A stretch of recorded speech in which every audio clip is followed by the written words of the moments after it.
Charlie, you've got a picture of your grandfather here. When did he have this farm, and what was his sugaring business? Grandfather, he was born 1885, and through marriage he was related to the Bowleses, which lived here on this farm, and every other family in Sugar Hill was a Bowles. And so through marriage he was related to them, but he was here about 1910, and he was here when I grew up here. I grew up with grandfather. He's my grandfather. That's my daughter Sheila. She is be the fourth generation, I guess, because that's her great-grandfather there. People came around Sugar Hill perhaps about 1780, I think, around Sugar Hill, and started clearing the land and stuff here. How long has this farm been in your family? Grandfather owned it about 1910, somewhere in there, and it's been ever since. Now, he's got those old sap buckets in Yes. the picture. Yes, it was all sap buckets and horses. We gathered sap with the horses and the oxen and stuff, and then after that they used tractors, and in last of the 50s plastic tubing came along, and so we use all plastic tubing now. It runs into tanks beside the road, and we gather with trucks. Let's take a look at one of those old buckets. You can show us some of those, right? Yes. Okay. Yeah. Where are those? The buckets are out in Down this here? other side. Okay. My wooden buckets up there. That's what the first guys used, those wooden buckets. What kind of wood would those be made of? Is there anything special? God, I don't know, whether spruce or pine or something. Okay, these are the antique syrup cans here. It starts over at that end with the round ones. They come along, and those are with the wood on them. It's metal inside. They call them a jacketed can, and these are other antique cans through the years.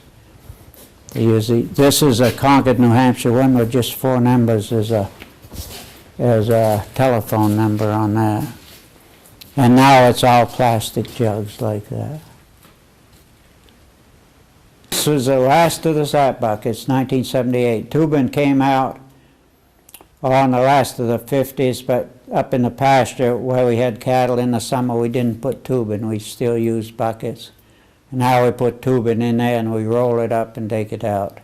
That's my father driving the crawler. He's dead now, and that's my daughter hanging the buckets, and I have a tapping machine drilling the trees.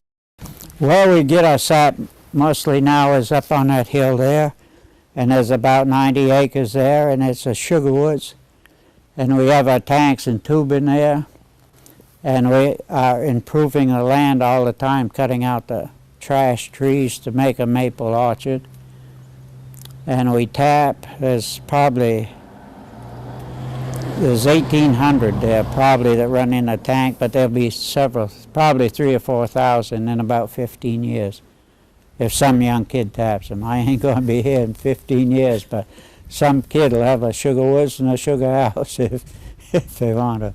It won't be all houses. Okay, the way this is a maple tree, and the way this is set up, you have this spout, and you drill a hole about 2 inches deep in that tree, and these are only about like 3/8 of an inch or something. These plastic spouts, and it's hooked together, and you come down and you put in a T in the line, and you bring in another line, and you put it in your main line. You have a plastic T there, and when that goes down, you got about 20 spouts on this, and when you get more than that, you run them into bigger lines, and the half-inch will run about 300 spouts in a half-inch line. But that's how it is gathered today, and it's less help. That's what it is. It must be about 3,000 feet from the tank up to the last tree. And from up there, you can look right over the town of Sugar Hill, and you can see Mount Washington and all the other mountains around, and you can look over in Landaff and Pearl Lake and all that way. So instead of building lots, we're going to give some young kids going to want to tap trees, I think. That's the guy I'm looking for, is that young kid, not the developer. Big tank was there's a stainless steel inside of that. It came off of 10-wheeler milk trucks. that used to gather the bulk tanks. And we use them for sap to put in there. That holds 4,000 gallons, that tank there. That's how we gather sap now. We use a truck and plastic tube, and it runs right to the blacktop roads. We don't go in the woods anymore. And we come around with this truck, and it has a pump on it. We hook that up to the tank. This tank holds 500 gallons. We pump it in there and bring it to the sugar house.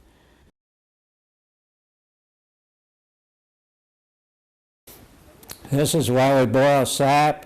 The first evaporators were wood-fired, and I changed to oil in 1964 to save less help. It takes 4 gallons of oil for each gallon of syrup you get out of here. And it starts as the raw sap over and back, and there's partitions in this, and as it gets sweeter, it moves along ahead of the raw sap coming in back. Is there anybody that's going to take this over after you? Well, somebody will do it, yes, yeah. I guess, yeah, sure. But around Sugar Hill, I go to these other places. Vermont has thousands of sugar makers, but around Sugar Hill, it's a different people. But there's a lot of school kids and stuff make just a little. You go to these meetings. I go to a lot of the meetings, New York and Maine and Vermont and them. I go to them meetings, and you see the young kids, sugar makers, yeah. But in Sugar Hill, they're building houses. They're not making sugar woods. And them guys even plant trees, you know, and stuff. But it's a whole different way of life around Sugar Hill than what it was. Now, why did you decide that you wanted to conserve the farm? Well, it's just too bad to, you know, after they clean the fields and stuff, to put it back into building lots or something after they get them clean, the stone walls made and stuff. And there's people out there using it, because you go to the fair and you see them young kids bring in the oxen and the beef cattle and the syrup stuff. That's the kids I'm looking for. And the older people died off, and the way of life has changed. The younger kids that are coming along are doing different things instead of tapping the trees, and they cut off the trees and build houses there. And as more and more people come, the sugar houses disappear and they become homes and roads and all of that stuff. These other people that have these farms and sugar woods, they're doing the same thing, putting it in the land trust to save it, because every place is going to be houses and developments. These small places will be gone. Small farms and stuff like that will be gone.